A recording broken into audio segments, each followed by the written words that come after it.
আসসালামু আলাইকুম ভিউয়ার্স, আজকে আপনাদের সাথে শেয়ার করব তেলাপিয়া মাছ দিয়ে লতি তরকারি। আমি মাছ ভেজে মাছকে আগে আলাদা কষিয়ে নিয়েছি। এবার আমি পেঁয়াজ মরিচ কুচি তেলের মধ্যে দিয়ে নেড়ে ছেড়ে দিয়ে দিলাম 2 টেবিল চামচ আদা রসুন। তারপর দিয়ে দিলাম 1 চামচ হলুদ গুঁড়া, 1 চামচ মরিচের গুঁড়া, 1 চামচ জিরা, দিয়ে দিলাম পরিমাণ মতো লবণ, দিয়ে নেড়ে চেড়ে ভাজা ভাজা করে দিয়ে দিলাম পরিমাণ মতো একটুখানি পানি কষানোর জন্য। মাঝখান দিয়ে একটা কথা বলি, আপনারা আমার চ্যানেলটা সাবস্ক্রাইব করে দিয়ে লাইক কমেন্ট শেয়ার করে পাশে থাকবেন, ইনশাল্লাহ আমিও থাকবো।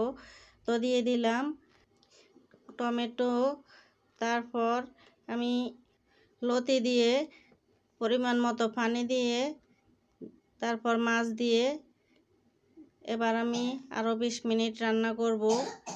আমি এগুলারে শুকনো শুকনো করে নেব। এই তো আমার রান্না মোটামুটি হয়ে আসছে। কেমন লাগে কমেন্টে জানাবেন। ভালো থাকবেন। আল্লাহ হাফেজ।